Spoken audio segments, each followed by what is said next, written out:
Hello there and welcome back to Laurence Plays Factorio Planetary Pioneers, where you join me once again on Cubium, which we've now basically finished and are now ready to move off to another planet. And so in this video I'm going to have a quick scamp around some of the other planets we've finished off up to this point and show you what we've done in them recently, basically since the last video that was centred on that planet.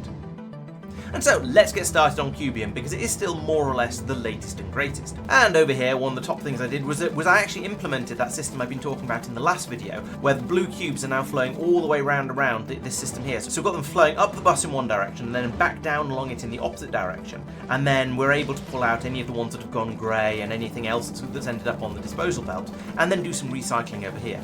And because we've now got a decent number of cubes in the system and in the recycler, and they're making their way through quite nicely, we're getting a steady stream of blue cubes coming out here. Now, it's not a full belt, and they're not all at full freshness, but on this planet, freshness doesn't really matter as long as they don't go off before they go into a machine. And also, the belt being full doesn't matter, because this is easily enough to keep up with the demands on the system, as you can tell by the fact that there are a lot of blue cubes making their way back around at the bottom. To further improve the cube throughput, myself and Mike and Mark all went through and put in a number of these sort of pass-through systems. So in this case, instead of the blue cubes just going in and then waiting on a belt up here until something decides they've gone off and then sticking them onto a dump belt, they're now just flowing in and then being allowed to flow back out again. So they're just going round and round around all the machines. And that means we've got a steady flow of them coming through, and we don't have to worry so much about ending up with a few weird grey cubes on here causing issues. Because if you look at here, you can see that they're all at very, very different freshness levels. So there's always a risk of having blue cubes at the top end of the belt where they're being filtered and unloaded if they've gone off, and then having grey cubes further down that aren't getting fed into machines. So this system is significantly better.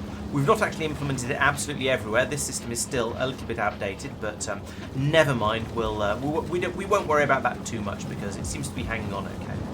And this sort of system has been implemented in a number of places. So you can see the excess blue cubes being brought out here, and over here as well, where they're flowing around the top and then being passed out the bottom, and again, and so on, all the way down the line. Although actually, apparently not happening here. And this place is having the sort of problem that I was talking about. So you can see this inserter, even if we did want it to run at the moment, would only be able to grab grey cubes, and so it wouldn't work. This one up here would maybe be able to grab that one, but then apart from that, there's only grey cubes around. Because up here, where the dump inserter is sat, it's only blue cubes around it. So this is one of the examples of somewhere where we probably should have implemented a pass-through and disposal system, but we haven't. And if we did want to do that, it'd actually be quite easy, because all we'd do is we'd put in a splitter down here like that to take the cubes back in, and a couple of pieces of belt like that, and then we could just point that belt straight over there and remove this inserter, and remove this piece of belt, and then we're just sending all the cubes round an existing belt, and we're using this as a dump belt, sure, so it's not ideal to be throwing away all the cubes down here, but it just means we'll get a little bit of random trash on the belt, and that can be sorted out at some point. Now, there doesn't seem to be another place where we're getting rid of the stuff we don't want until it gets to the end, but it doesn't matter if we have a little bit of junk flowing around here. It's a bit of a shame that we'd be putting the waste cube matter and the dreams onto this belt as well as the greys, but it's not a serious problem. And as you can see now, the system is now flowing through. All these cubes are going out onto the belt down here. We've got a big solid chunk of them going through here, but that'll calm down a bit in a moment. It'll work its way through the system and filter out appropriately. But as I say, the only problem with it is it now means we run the risk of getting some of the waste products coming up here and going around this loop and being passed back out again. But then that doesn't really matter. As long as there's a decent number of blue cubes on the belt, it doesn't matter if a few dreams or a few bits of waste matter go around here. The system will carry on working quite happily, even with a little bit of impurity on there, and it'll get filtered out eventually. So yes, that's another example of where we've added in that sort of system. And then over here, it was a little bit more complicated in this area because of the way the system's set up, but we got it working, and it's flowing them round both of these loops and passing out the cubes to where they're required. Possibly we don't even need to have this inserter in here. This could just be a loop that goes back round and goes back straight back up again. But, we've implemented the system in one way or another. I think it's probably all right. We probably should have some side balancing going on here, actually looking at this, because we have a steady stream of them coming out on the starboard side of the belt and very few on the port, so it's a little bit unbalanced. But once again, that doesn't really matter. These sort of things are all absolutely fine as long as the system keeps working and doesn't jam up. And looking at it now, it's sort of largely cleared up. There's plenty of gaps on the belt here for whatever else we might want to put in there. The only real downside of setting up the belts like this, I think, is that it makes it a bit harder to expand bits of the factory. So, for example, if we wanted to put in a bit more dream fuel production over here, then these belts would get in the way, so we'd have to move them up and put new belts in across the top. Whereas with the previous system, it's only just an extra inserter in at the top, so it's a little bit easier. That said, I think the overall advantages of having the cubes flowing through steadily outweighs the disadvantages, so I'm quite happy to leave the system like this. While I'm looking at this part of the factory, I also asked Mark to expand the low-density structure production a little bit. So beforehand, we had 3 machines making low-density structures, and it wasn't enough.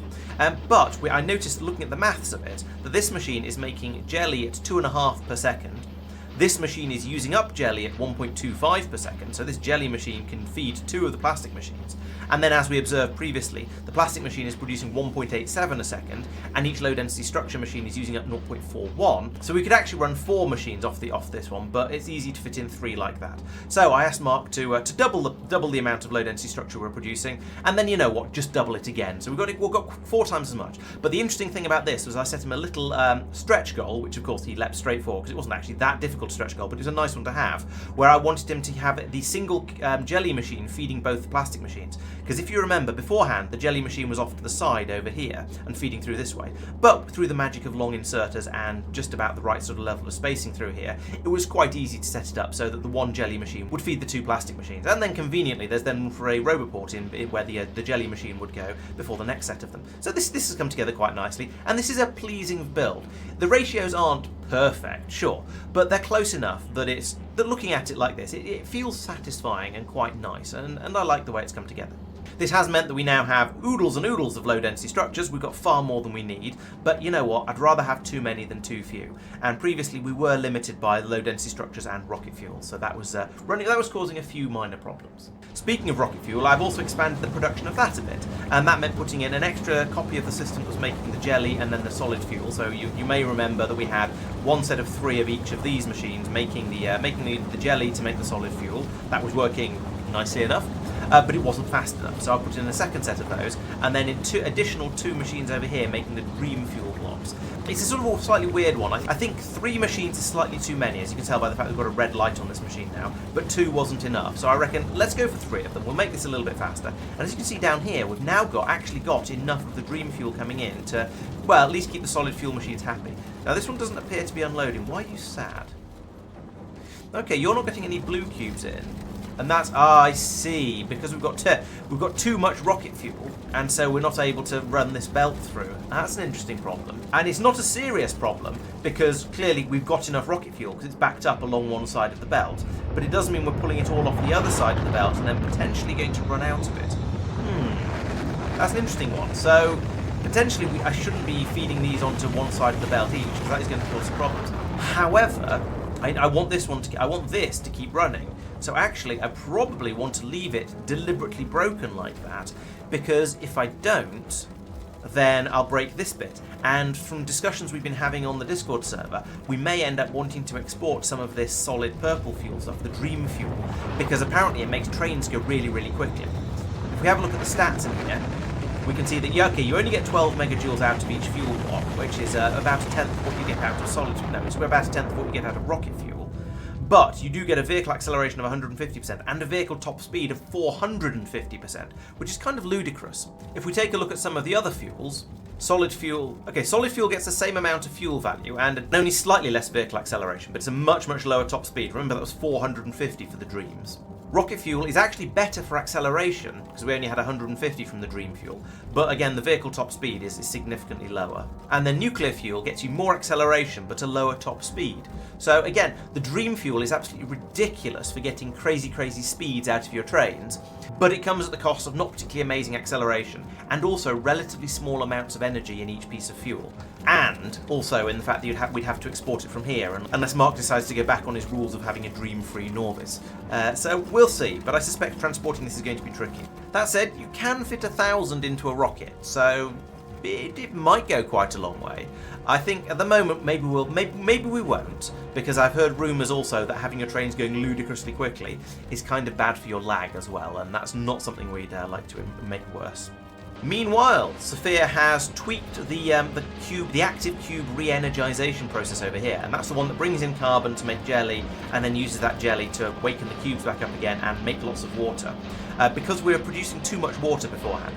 So he's turned off one half of the system over here, and that has meant that running just one half of it means we now have plenty of use for the water, so plenty of it's getting used up. So we can feed it into this tank, which is basically empty, and then put it into this pipe, which is basically full. So that is working well, I would say, at this point. We have an amount of water that we can easily cope with, and we're disposing of that through generating power from it, basically. And this is working quite nicely at the moment. It's a little bit coal heavy for a self-sustaining planet, when we could put in solar and then not have any water used instead. But it does take a lot of the load off the passive cube regeneration over here, because we should have a steady stream of blue cubes coming out of the system somewhere. I'm not sure which belt it is. Maybe it's this one. Yes, and then being fed back into the system over here. That said, it does seem to be a relatively small minority of the cubes coming out, so maybe it's not working quite as well as I would like to imply that it is. Still, it's nice, sort of nice to have it here. It means we have a supply of water, which we don't have to get from melting ice. Yeah, and it takes a bit of the load off here, so we don't need quite as many chests. That said, another row of chests would be quite a lot smaller than this entire area. But, you know, it's nice to have all these active systems running. He's also done a similar cube looping system down here, so the active cubes are getting just looped around this belt, bringing more in whenever there's any stale ones, and then dumping out any duff ones onto the disposal belt, that then takes them out here for recycling and recharging. Finally, on the water front, he's also reduced the priority of water production up here from the ice. So there's a pump in here, and that's now only running when we have less than 50,000 water in the entire system. As you can see, we've got almost 300,000 at the moment, so that means we'd have to be very, very short of it before we'd switch over. Loosely related because it involves coal and carbon and stuff, Sophia's additional mine that's running on the 2.8 million coal up here has now been linked in down here to go into a massive sortimatron, and with a priority being given to this mine as well.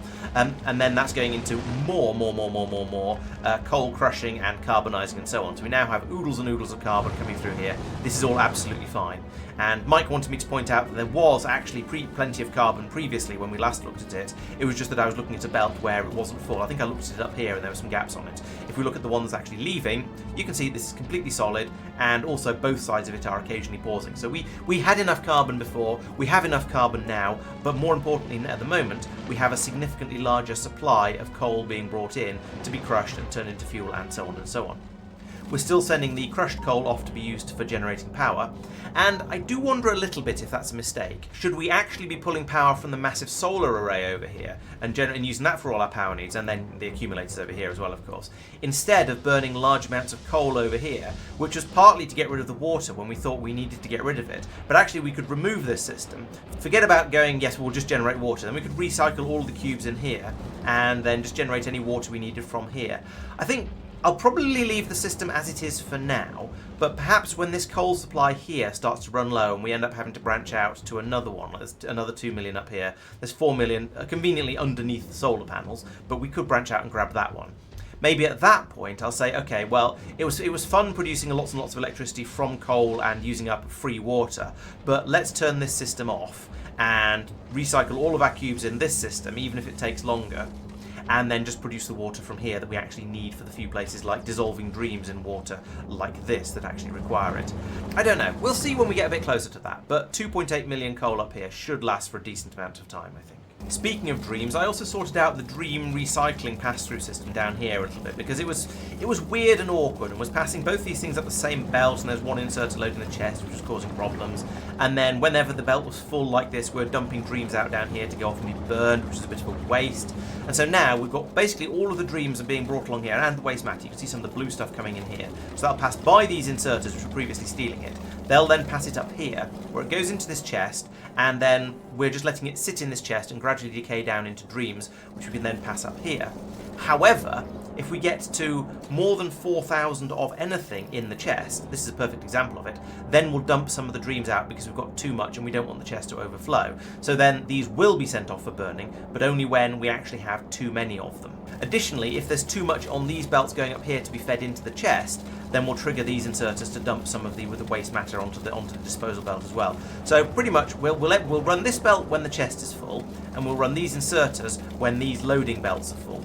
The rest of the time, we're going to just hang on to the dreams because we do need to liquefy quite a lot of them to then concentrate them up and then ship them off over to Nauvis for dreamy research purposes. So we'd like to keep that running nicely. Couple of final things to this planet. I asked Sophia to expand the concentrated dream barreling, which turned out to just be a barrel productions problem, not an actual barreling problem. Because these machines run really, really quickly. You can see there, we're taking in more than 6 barrels per second. These machines were not producing 6 barrels per second, so now it's about to ratio. So we can fill these belts and these boxes up really, really quickly when a rocket flies off with a load of our dreams. And to finish the planet off, Sophia also put in a planet hopper, which I think is over by the landing pad, which I can't find. It's up here somewhere. Here we go. Yes, a planet hopper, because now we have rocket launch capacity on this planet. We have ships that fly out to it from time to time, and therefore we reckon this planet is now linked to the rest of the solar system. So at that point, that means it's okay to use a planet hopper to jump between this and other planets. Going back up the list, we're now on Igris, where there were some minor tweaks needed to be made after we upgraded the Mulunan mod, because suddenly the greenhouses started outputting trees instead of outputting wood. So the trees are now just passed along the top here into a crusher, and then the wood is passed back out of here into anything that needs it. To be honest, there isn't very much that needs it, but it's there in case we do. Mark has put in an additional mine for magic fluid, so we've now got a second set of pump jacks here, bringing it out and passing it on over through here into the system for exporting it. I think this is at one point because at one point we didn't have enough of it being pumped out when Igris was sort of running at full speed. It's now calmed down quite a bit. We've got enough of the science packs. We actually seem to have enough of the barrels of magic water, magic fluid as well. So things just seem to be going pretty well on this planet, and yeah, it's just ticking over very nicely. There seems to be some steel being steadily flown over. This is a slight concern because we are eventually going to have unhelpful quantities of steel on this planet. In fact, we already do. If we look in the logistics system, we have 49,000 steel. So that is going to be a problem at some point. I'm not sure when it's going to become a problem, but it is going to become a problem. And that's happening because the system over here that's producing the cermite sometimes has a bit of raw cermite spoil, go off, and turn into steel. And so because we're not using any of this anymore, we have a steady supply of steel being brought over and sort of thrown away, which is a little bit silly. It means we have rather a lot of it, and I don't know how we're going to dispose of things on this planet. Well, actually I do, but it's going to require tech from another planet, which we sort of haven't started exporting yet. Tristan has also increased the number of accumulators on Igris, because you can never have too many of those, and reduced some of the requests for building components on the ship in order to give a bit more room for transporting barrels and science packs and magic fluid and whatever else around on the ship. So this has made the ship a little bit more into a transport ship than a planet seeding ship, which is probably going to be a good thing, because it means we'll be able to bring more of the things we actually want, because we don't need to transport the stuff we don't need, obviously, because we've now finished building up the planet. Next up, we travel to Vulcanus, where a few minor tweaks have happened, and actually, to be honest, these have been probably over the last 2 months, because we've been doing little fixes on Vulcanus, sure, but we haven't really done enough for me to make a video about it. So one of those things is that Mark has tweaked the way the bacteria is made by putting controls onto these inserters that tell them to only insert when there's actually some stone in the system that needs to be processed. That means we don't have as much bacteria flowing round and round and round, degrading down into wood and then being passed off to be presumably thrown away down here, or I don't know, where does this wood belt go?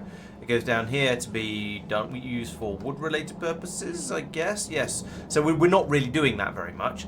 And so up here, yes, quite a lot of it is just then being thrown away into the lava. And that's mildly wasteful. We're getting through a bit of sulfuric acid and a bit of calcite in order to keep the bacteria running. So if we don't need to make them, let's not.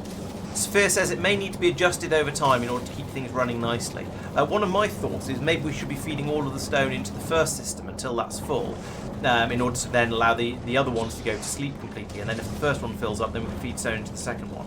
But we don't seem to be doing that. It's just they're all equal priority. There may be a reason for that. I wouldn't like to get too involved. And apparently it will only stop completely if we back up on the tungsten ore coming out of here. Everything else will be just thrown away into the lava if we have too much of it. Still around the system, Sophia has belted in all the rest of the stone byproducts from everywhere else around the factory, so they're all being brought into here and being recycled. And you can tell how asleep the factory on Vulcanus is at the moment by how little stone is coming in. Because remember, stone is produced as a byproduct of virtually everything. Because when you turn lava into metals, you then produce stone as a byproduct, and that goes onto these belts and gets taken away. So anytime the factory is doing basically anything at all, we're going to be using some metal up for that, and therefore we're going to be producing some stone. And so, as I say, the fact that we don't seem to really have any stone going into the recycler shows just how asleep the factory is right now. Sphere has also added calcite to the rocket system, so we can now export calcite from this planet, which is handy because we need it on some of the other planets, especially Norvis, and so having a nice ready supply of it coming from here is going to be very, very handy. He also doubled the low density structure production over here, presumably by copying this system and putting it up here with a little bit of rearrangement of the foundries, and also the rocket fuel production, which is down, I don't know, down here somewhere.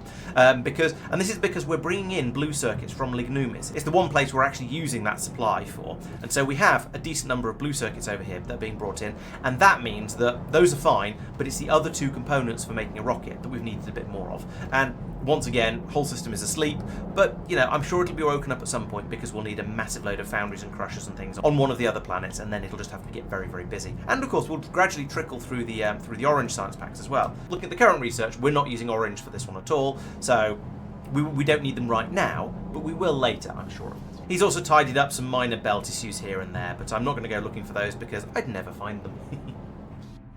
Next up is Muluna, and well, we had a video about this fairly recently when I talked about doing the mod upgrade, so I'm not going to talk about that too much. But one thing I did note when we were going through it was that the greenhouse system over here was set up slightly wrongly, because there's supposed to be a gap between them, so each one would have its own self-contained oxygen loop that goes round and round, being made into carbon dioxide to be then turned into trees. The oxygen comes back out to then be made into carbon dioxide again, goes round and round like that.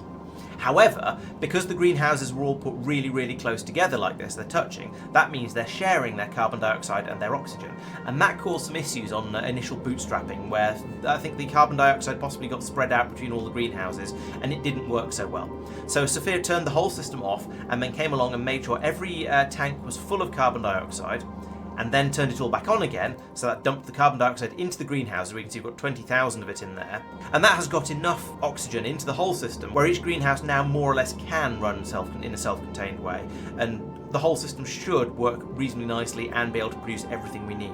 Now, once again, everything we need is currently nothing. We have an enormous quantity of trees sort of backing up along the belt here, and none of them are actually required because this planetoid has gone to sleep as well, because we're not using space or exploration science packs out here. So once again, it's gone to sleep, but when we do need those science packs, it will kick back in and everything should work very nicely. Next up, we get onto Norvis, and this, well, I was going to say this is going to be the big one, but actually there aren't that many things on the notes here. I did wonder a little while ago, and this is going back quite some way, whether we're going to have a problem with the Covarex system, where it was going to jam up due to the uraniums being produced in the wrong ratios. But Sophia has put in some control systems to make sure that doesn't happen. So over here now, we're reading how much is in the station, and then passing it over to the centrifuges, and then telling them not to run if we've got plenty in the station. And because he's sensible, he set them to disable when the uranium goes over in another variable that's being fed in. So that if we decide actually we want to make a bigger station, or actually we don't want to have quite so much bright uranium, we can just come along here and change the number in this combinator, rather than having to go in and change a number in every single one of these centrifuges, which would be an absolute nightmare.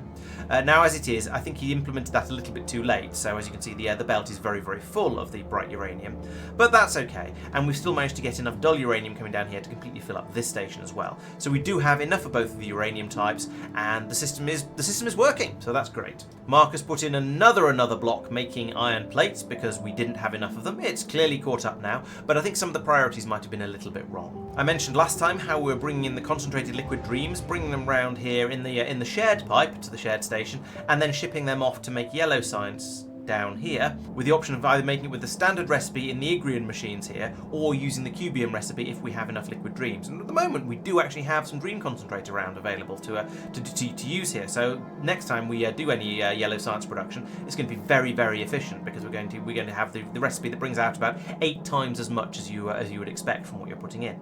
And so that's passing yellow science down, and because of that we've now got an enormous quantity. We've got a completely full station that's working really nicely. Tristan's also upgraded the purple science production to use the Igrian and Cubium systems for producing it. So we've got a few cubes bimbling around here, got a nice supply of purple science being made and fed up into the station, and a healthy amount of dream concentrate as well. So when we finally get some requirements for purple science, then we'll be able to get that pumped through and start working. And those are then being brought over to here by train, where we've got our main science area. And Tristan's been doing quite a lot of work over here. He's tweaked the return belt system around here because the inserters weren't able to keep up, so he's slowed the rate that the science is being passed through at. But we still seem to have, well, we don't seem to have any science actually being done at the moment, because we've run out of purple science, so that's going to need some investigation. I'm not sure what's gone wrong with the purple science, because as we saw earlier, we do have enough of it in the station over there. there just seems to be some problem with the trains bringing it over, and I'm sure that'll get sorted out quite soon. But the system is, at least in theory, working. It looks like Mark has implemented a system over here where we've got a static number of 80, and it's now set to only put science packs on when the appropriate type of science pack is less than the number that we'd like to have on the belt. So here you can see we've got 20 something on the belt, 30 something on the belt, 40, 50, 60, 70, 80 on the belt. So that's now gone over the 80, 100, whatever. So we've now got enough brown science on the belt. The problem with this is it means, you'll see here with the red science coming through now, all the red science bunches up. You get all 80 or 100 or whatever of your red science packs very, very close together. And then there's an enormous gap around the rest of the belt where there's nothing. So here we've got lots and lots of pink and orange sciences. Then we get over to yellow and white. Then we've got even more yellow and blue. Here come the blue science packs, and the orange ones have stopped instead of the pink ones.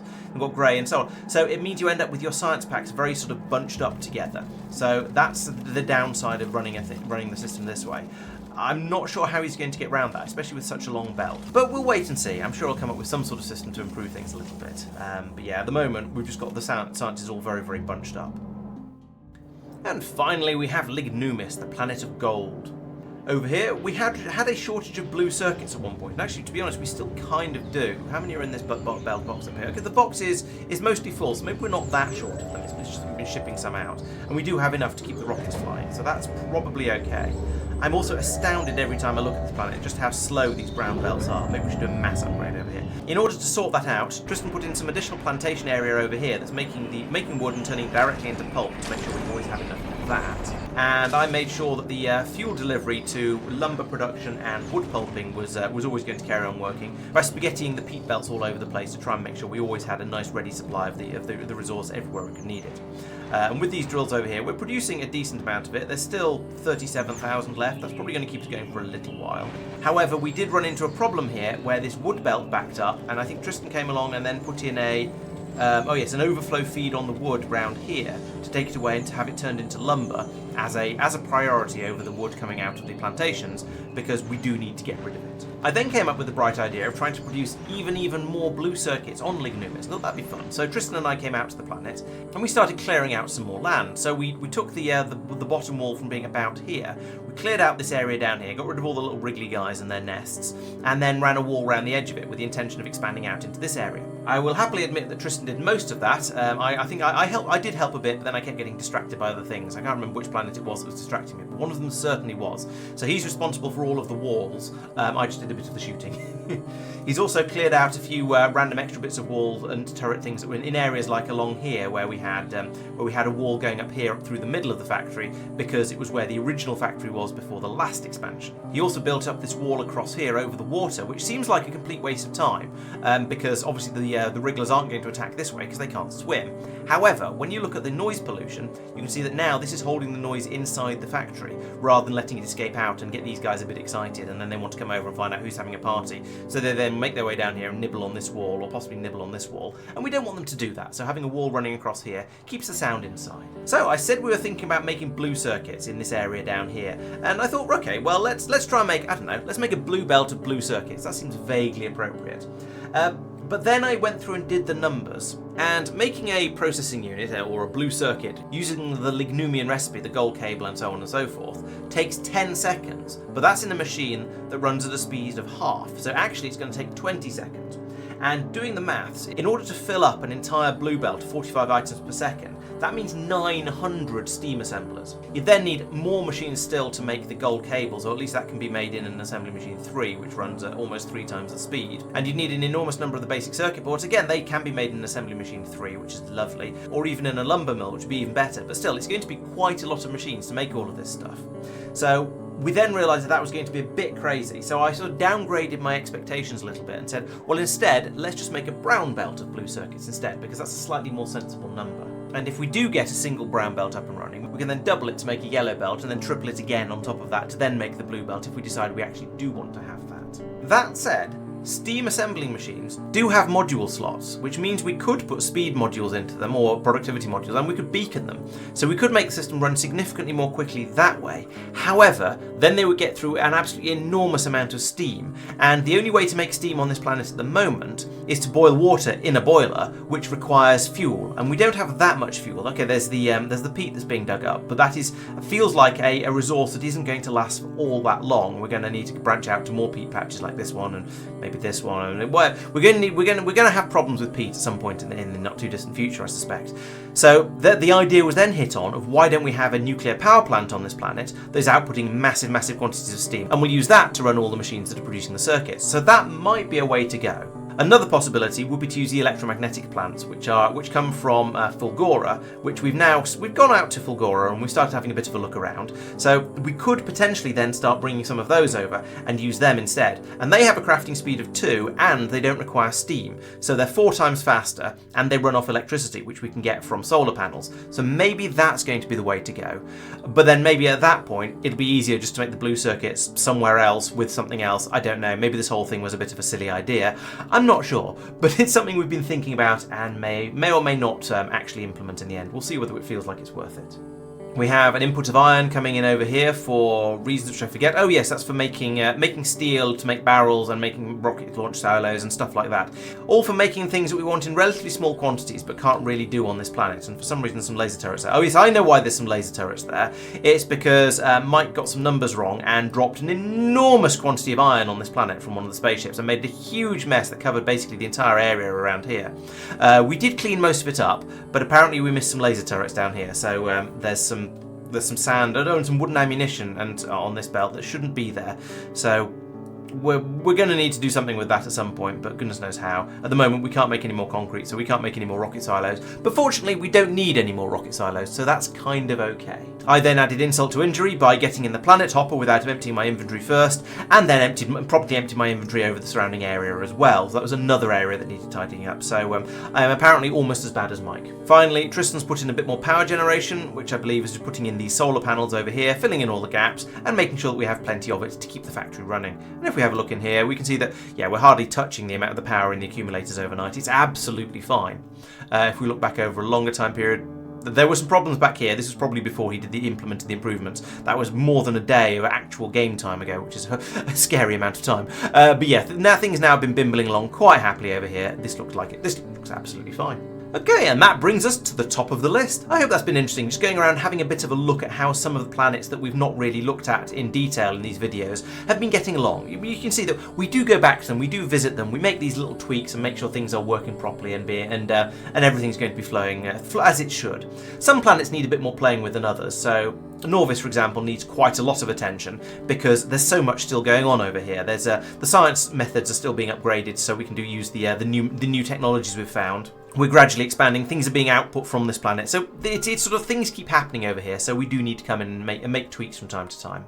But other than that, it's mostly been just going out to planets like Igris and putting in an additional mine, or going out to Lignumis and giving it a kicking because the wood has jammed up, or tidying up some of the things on Vulcanus to be a little bit more efficient. And these tasks do occur as we're playing along, but mostly we tend to concentrate on the latest and greatest planet, or whatever the latest, biggest, most exciting build is that we've been working on. So I hope that's been fun. There'll be videos coming out every Thursday and Friday for the foreseeable future, and most of them will be about Factorio, so please make sure you're subscribed to the YouTube channel so you don't miss out on any of them. We'll be playing Planetary Pioneers on Mondays from 7:30 PM UK time.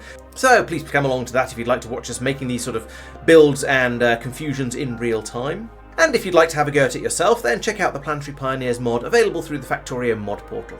On Wednesdays, I'm still playing Foundry. Things are going really well. I built myself a massive blast furnace and got it up and running, so now it's time to think about making a second one, and I've even started looking into fracking to enable me to get more metal out of my mines. Those streams are every Wednesday at 8 PM UK time, so please come along and join me for that one as well. I think that's everything I have for you today, so thanks again for watching, and I'll see you next time.